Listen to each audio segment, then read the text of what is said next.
Presiden Joko Widodo menggelar pertemuan bersama Perdana Menteri Malaysia Anwar Ibrahim di Istana Bogor hari ini. Kunjungan ini merupakan lawatan resmi pertama Perdana Menteri Malaysia usai dilantik tahun 2020 lalu.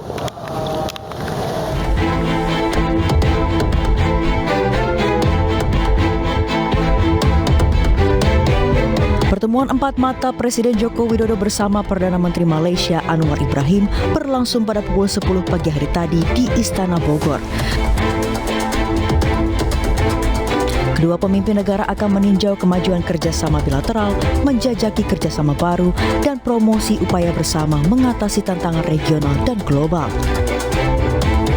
Saya akan manfaatkan pengalaman dan sumbangan beliau dan insya-Allah kita akan dapat bantu memacu pertumbuhan ekonomi di Malaysia dan pastinya juga bersama dengan Indonesia dengan lebih meyakinkan. Beberapa isu penting yang dibahas dalam pertemuan ini adalah kerjasama ekonomi, investasi Malaysia di IKN Nusantara, perbatasan darat dan laut, hingga ketenaga kerjaan dan perlindungan pekerja migran. Isu regional seperti konflik Myanmar dan juga isu global tentang sawit turut dibahas dalam pertemuan ini. Selain itu, Anwar Ibrahim dan Jokowi juga menyaksikan penyerahan 11 letters of interest dari perusahaan Malaysia untuk berpartisipasi dalam pengembangan ibu kota negara Nusantara. Serta ada 8 nota kesepahaman atau MOU antara sektor swasta Malaysia dan Indonesia yang diperkirakan bernilai 4,11 triliun rupiah yang ditandatangani di sela-sela pertemuan. Dalam kesempatan ini, Presiden Joko Widodo juga mengajak PM Malaysia Anwar Ibrahim berjalan-jalan mengelilingi Kebun Raya Bogor menggunakan bugi.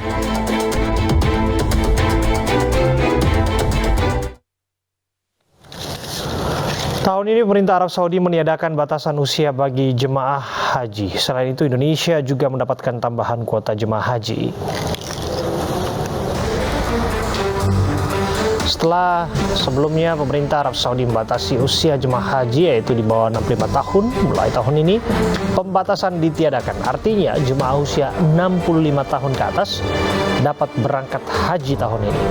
Selain itu, dalam kesepakatan penyelenggaraan haji antara Indonesia dan pemerintah Kerajaan Arab Saudi juga ditetapkan bahwa Indonesia mendapatkan tambahan kuota haji. Indonesia mendapatkan kuota sebanyak 221.000 jemaah. Kuota ini terdiri dari 203.000 jemaah haji reguler dan 17.000 jemaah haji khusus. Selain itu telah disiapkan kuota 4.200 bagi petugas haji.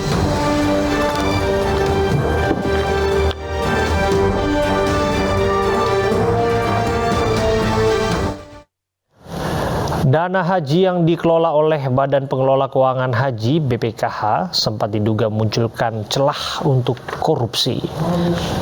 Kepala Badan Pelaksana BPKH Fadlul Imansyah kepada awak media beberapa waktu lalu menyampaikan bahwa biaya haji tahun 2022 saat ini mencapai 98 juta, sedangkan masyarakat membayar 39 juta. BPKH saat ini mengelola saldo sebesar 165 triliun berbentuk surat berharga syariah negara, penempatan perbankan serta investasi langsung. Alif Fikri selaku juru bicara KPK mengemukakan bahwa sempat terjadi diskusi dengan BPKH. Hal tersebut dilakukan dalam upaya pencegahan KPK agar tidak terjadi korupsi di kemudian hari. Kedepannya juga akan dilakukan pendampingan harmonisasi Undang-Undang Pengelolaan Keuangan Haji dan Undang-Undang Penyelenggaraan Ibadah Haji sebagai dasar hukum. Penyelenggara haji harus saling mendukung dalam perspektif anti korupsi.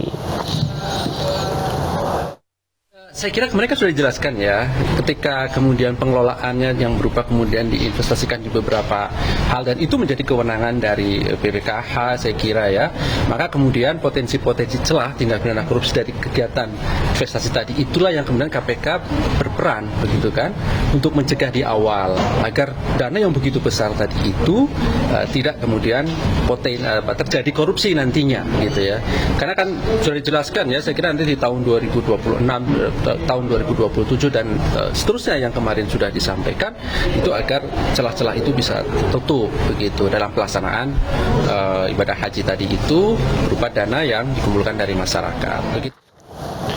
Area pegunungan di Mekah, Arab Saudi menghijau setelah diguyur hujan beberapa waktu terakhir. Pemandangan langka ini viral di media sosial. Arab Saudi menghijau menyedot perhatian jagat maya. Hal ini menjadi pemandangan langka di wilayah Saudi yang didominasi gurun dan tanah gersang. Pemandangan ini disebabkan hujan lebat yang turun dalam beberapa pekan terakhir. Hujan mengubah gunung-gunung yang mengelilingi kota suci Mekah tertutup tanaman hijau dan tumbuhan. Dalam laporan BMKG Arab Saudi menyebutkan 2 kota masjid suci, yakni Mekah dan Madinah, yang biasanya diguyur hujan selama 2-3 hari dalam setahun. Untuk tahun ini diguyur hujan terus-menerus nyaris setiap hari sepanjang pekan lalu.